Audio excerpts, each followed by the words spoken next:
Oh, there he is. This one right here is frisky. Come up here. Yes, sir. Hold on now. Oh.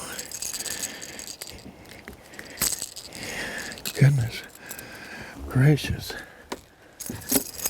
Even when this water's cold, they will fight you when they see that sun.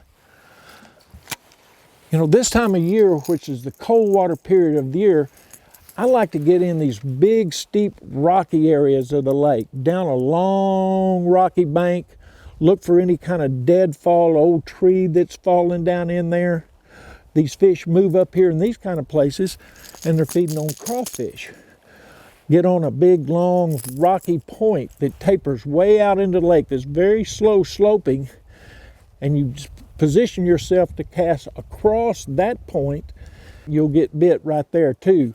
And another really favorite spot of mine is during the heat of the day, right up in the middle of the day when the sun is shining. Find you a steep, bluffy point. These bluegill have a tendency to rise up and get in fairly shallow water. Come running a bluegill colored one of these around through there, and I'll guarantee you get bit. Let me show you my 3 favorite colors. The first pattern that you always have to have is a shad pattern. Really works good in this cold water period.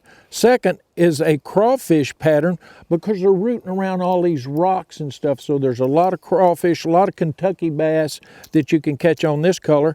And third of all is a bluegill pattern. You've got these bluegill that'll rise up on these rocks and sun themselves in the cold water period. So these are the 3 patterns that I like to use when the water temperature is cold. Remember that you don't have to pull this bait fast to make it work. Get it down in about 7-8 foot of water, and when you feel it touch the bottom, get ready, because something's fixing to happen.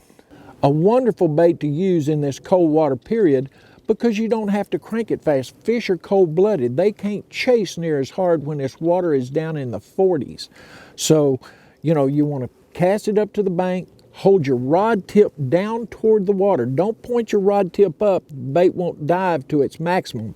Keeping that rod tip about 6 inches off the water and just start a steady retrieve. If you feel it touch something, you might hesitate just a second and start it off again. But a lot of times when you feel that thing touch, it's the mouth of a big old largemouth. That's why this is one of my favorite lures in my tackle box, a flat A bomber. It's a winner.